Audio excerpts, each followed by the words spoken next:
The Heroes of Olympus, Book 3, The Mark of Athena, by Rick Riordan. Chapter 41, Piper. Piper tried to make the best of the situation. Once she and Jason had gotten tired of pacing the deck, listening to Coach Hedge sing Old MacDonald, with weapons instead of animals, they decided to have a picnic in the park. Hedge grudgingly agreed. "Stay where I can see you." "What are we, kids?" Jason asked. Hedge snorted. "Kids are baby goats. They're cute, and they have redeeming social value. You are definitely not kids." They spread their blanket under a willow tree next to a pond. Piper turned over her cornucopia and spilled out an entire meal, neatly wrapped sandwiches, canned drinks, fresh fruit, and, for some reason, a birthday cake with purple icing and candles already lit. She frowned. "Is it someone's birthday?" Jason winced. "I wasn't going to say anything." "Jason!" "There's too much going on," he said.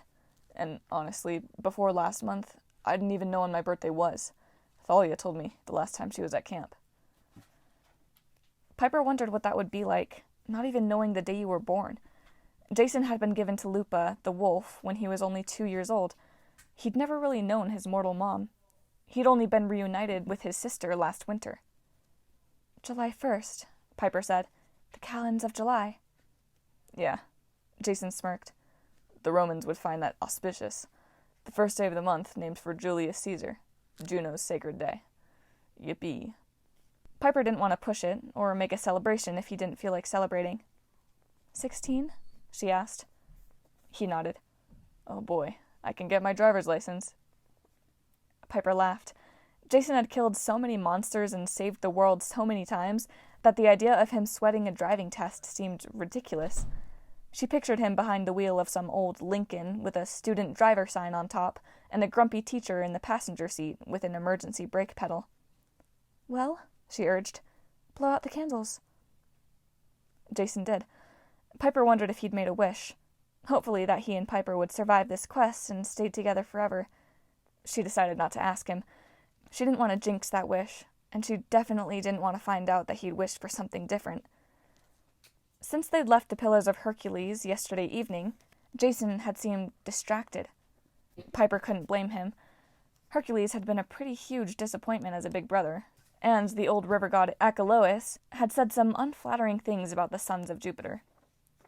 Piper stared at the cornucopia. She wondered if Achelous was getting used to having no horns at all. She hoped so.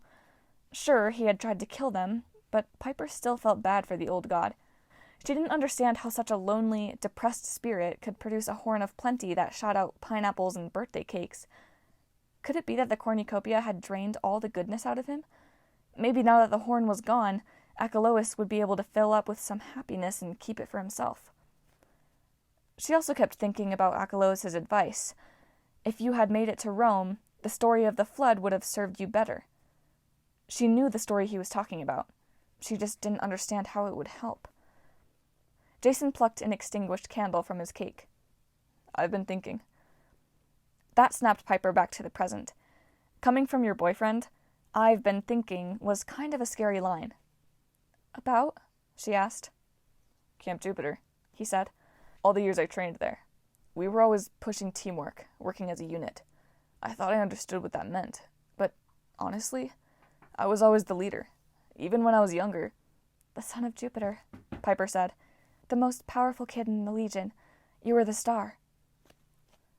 Jason looked uncomfortable, but he didn't deny it. "Being in this crew of 7, I'm not sure what to do. I'm not used to being one of so many, equals. I feel like I'm failing." Piper took his hand. "You're not failing." "It sure felt that way when Chrysaor attacked," Jason said. "I've spent most of this trip knocked out and helpless." "Come on," she chided. "Being a hero doesn't mean you're invincible. It just means that you're brave enough to stand up and do what's needed." "And if I don't know what's needed?" "That's what your friends are for. We've all got different strengths. Together, we'll figure it out." Jason studied her. Piper wasn't sure that he bought what she was saying, but she was glad he could confide in her. She liked that he had a little self-doubt. He didn't succeed all the time. He didn't think the universe owed him an apology whenever something went wrong, unlike another son of the sky god she'd recently met. Hercules was a jerk, he said, as if reading her thoughts. I never want to be like that. But I wouldn't have had the courage to stand up to him without your taking the lead. You were the hero that time. We can take turns, she suggested. I don't deserve you. You're not allowed to say that. Why not? It's a breakup line. Unless you're breaking up. Jason leaned over and kissed her. The colors of the Roman afternoon suddenly seemed sharper, as if the world had switched to high definition. No breakups, he promised. I may have busted my head a few times, but I'm not that stupid. Good, she said. Now, about that cake. Her voice faltered. Percy Jackson was running toward them, and Piper could tell from his expression that he brought bad news. They gathered on deck so that Coach Hedge could hear the story. When Percy was done, Piper still couldn't believe it. So Annabeth was kidnapped on a motor scooter, she summed up, by Gregory Peck and Audrey Hepburn. Not kidnapped, exactly, Percy said, but I've got this bad feeling. He took a deep breath, like he was trying hard not to freak out. Anyway, she's gone. Maybe I shouldn't have let her, but... You had to, Piper said. You knew she had to go alone. Besides, Annabeth is tough and smart. She'll be fine. Piper put some charm speak in her voice, which maybe wasn't cool, but Percy needed to be able to focus. If they went into battle, Annabeth wouldn't want him getting hurt because he was too distracted about her. His shoulders relaxed a little. Maybe you're right.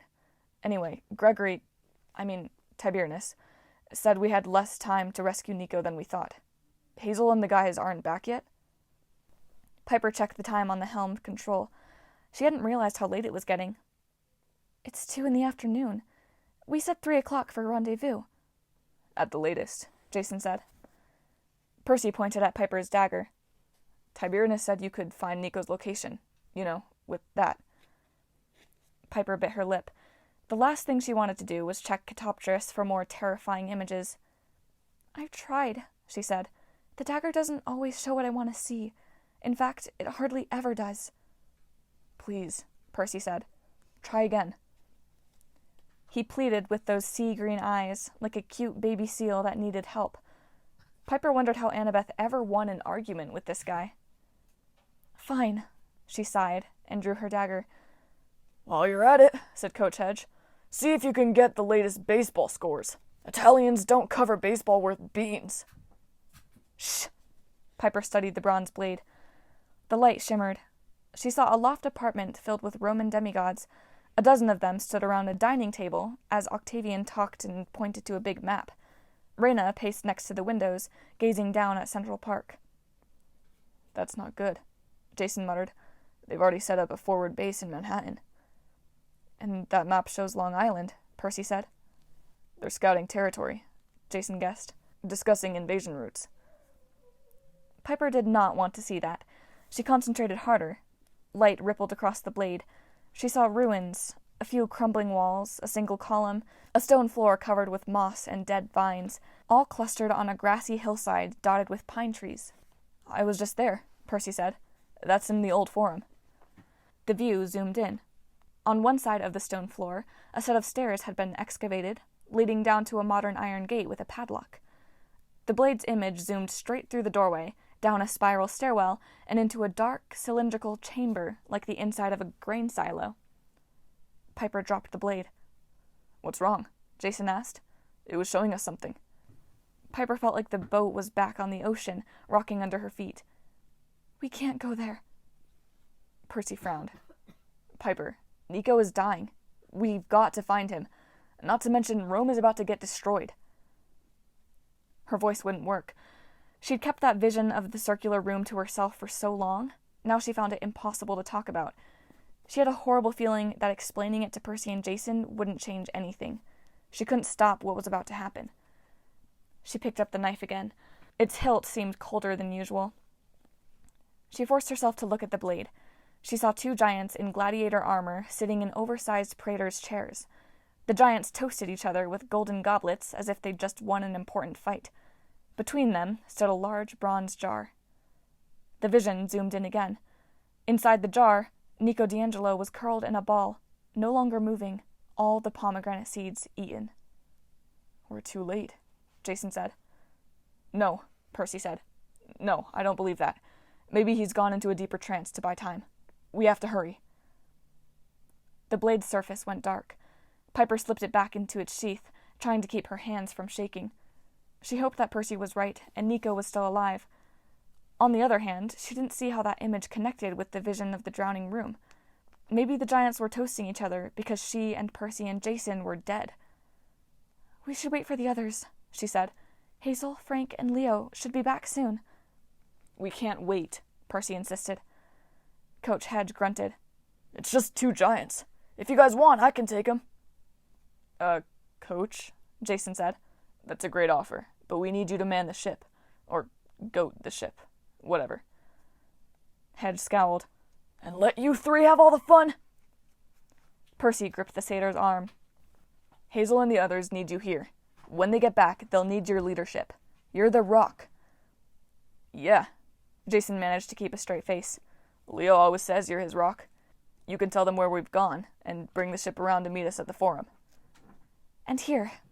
Piper unstrapped Catoptris and put it in Coach Hedge's hands. The satyr's eyes widened. A demigod was never supposed to leave her weapon behind, but Piper was fed up with evil visions. She'd rather face her death without any more previews. "Keep an eye on us with the blade," she suggested, "and you can check the baseball scores." That sealed the deal.